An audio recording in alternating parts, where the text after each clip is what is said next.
اس کا نام ہے نہرو کی یادداشتیں. انگریزی میں کتاب ہے auto biography by Nehru, Nehru کی یادداشتیں. اس یادداشتوں میں سے ایک یادداشت میں آپ کو سنانا چاہتا ہوں.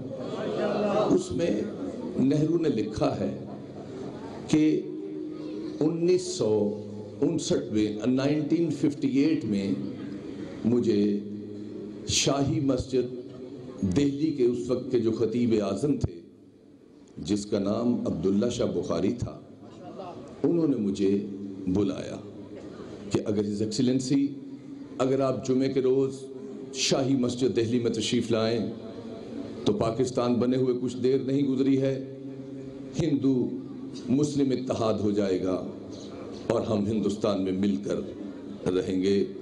اتفاق اور اتحاد کس قوم کو اس کی ضرورت نہیں ہوتی. نہرو نے کہا کہ ہم جمعے کے روز آئیں گے. انہوں نے کہا جمعے میں آپ کو کچھ خطاب بھی کرنا ہے. نہرو نے کہا شور، میں لازمی خطاب کروں گا. نہرو اپنے وقت مقرر پر جمعے کی نماز دہلی جامع مسجد جو کہ لاہور کی بادشاہی مسجد کے برابر ہے، اس وقت تل دھرنے کی جگہ نہیں تھی. بے پناہ رش مسلمان کثیر تعداد میں وہاں آئے تھے کہ وزیر اعظم ہندوستان وہاں آئیں گے، نہ جانے کیا کہیں گے، کیا باتیں ہوں گی. جو ہی آئے، آتے ہی انہوں نے دیکھا کہ بہت مجمع ہے.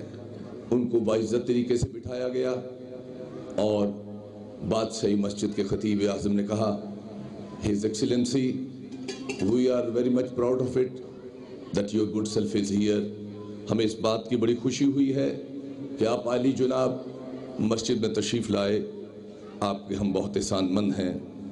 آپ کے آنے سے the friendship in between Hindu and Muslim will be more tightened and this way India will be on the way of progressive. India ترقی کرے گا، ہندوستان میں مسلمان اور ہندو ایک ہو جائیں گے. یہ کہہ کر انہوں نے کہا his Excellency now I am getting opportunity to invite yourself that please address this nation of Muslims who like to listen. What do you like to say to them? جناب علی، ہم آپ سے اب گزارش کرتے ہیں کہ آپ مائک پہ تشریف لائیے اور آ کر مسلمانوں کی اس عظیم مسجد سے خطاب فرمائیے. نہرو اٹھے اور اٹھ کر انہوں نے سب سے پہلے جو خطاب کا جملہ بولا وہ یہ تھا الحمدللہ.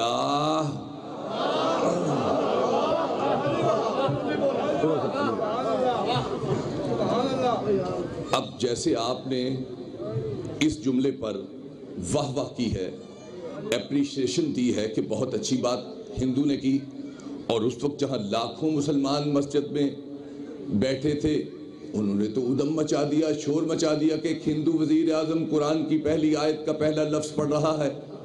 تو بہت خوش ہوئے. جب پوری دھات کی دھول بیٹھی تو پھر خاموشی کے بعد انہوں نے کہا الحمدللہ. ایک دم پھر شور ہوا، سبحان اللہ، واہ واہ واہ واہ کیا کہہ دے، واہ واہ کیا کہہ دے. ان کے نعرے بھی لگائے مسلمانوں نے، وزیر اعظم ہندوستان جواہر لال نہرو زندہ باد، نعرے لگے.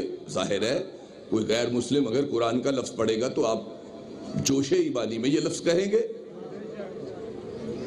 اس کے بعد جب پھر تیسری بار خاموش ہوئی تو اس نے پھر کہا نہرو نے الحمدللہ. مگر اس کے بعد دیر باز سائلنس، پن ڈراپ سائلنس. اتنی خاموشی تھی کہ اگر سوئی بھی مجمع میں پھینکی جائے تو اس کا شور آ سکتا تھا، بندے نہیں بول رہے تھے. وہ سوچ رہے تھے شاید اس ہندو وزیر اعظم نے جو تیسری بار الحمدللہ کہا ہے اس کے اندر کوئی چیز ہے. تو جب خاموشی ہوئی تو ہندو وزیر اعظم جواہر لال نہرو بولے کہ مسلمانوں، تمہاری ہولی بک قرآن ہے. یہ قرآن کا پہلا لفظ میں نے جو الحمد سے شروع ہوتا ہے میں نے بولا ہے. اس کا مطلب یہ ہے اے ایشور، ایشور کو ہم مانتے ہیں، ہمارا گاڈ وہ ہے. اے پربھو، یہ ہمارے گاڈ کا نام ہے. اے پیشور، اے پربھو، اے گاڈ، اے اللہ تیرا شکر ہے. یہی مطلب ہے نا. اس نے سب سے کہا کہ مسلمان بھائیو یہی مطلب ہے نا تمہارا کہ اے خدا، اے پرماتما، اے ایشور، اے گاڈ تیرا شکر ہے. یہی ہے نا. ہندو کہتے ہیں اللہ تیرا، آپ کہہ رہے ہیں شکر ہے. گاڈ کہتے ہیں عیسائی تیرا شکر ہے. اللہ کہتے ہیں تیرا شکر ہے. بے عربی کے اس لفظ کا معنی تو یہی ہے نا کہ ہم اللہ کا شکر ادا کرتے ہیں. اللہ کو ہندی میں پرماتما کہتے ہیں. ہندوؤں نے بھی کہا تیرا شکر ہے.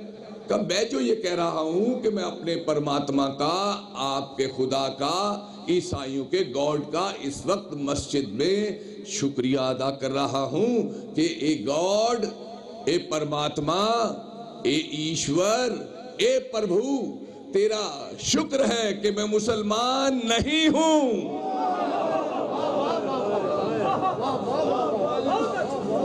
اب تو دیکھیے اس نے سارے مسلمانوں کے سروں پہ پانی ڈال دیا کہ شکر ہے میں مسلمان نہیں ہوں. کہ آپ کے ذہن میں سوال ہوگا کیوں میں نے کہا؟ کہ سنو، کہا اس لیے کہ خدا تیرا شکر ہے کہ میں مسلمان نہیں ہوں. اگر مسلمان ہوتا تو حسین کے قاتلوں میں میرا نام لکھا ہوتا.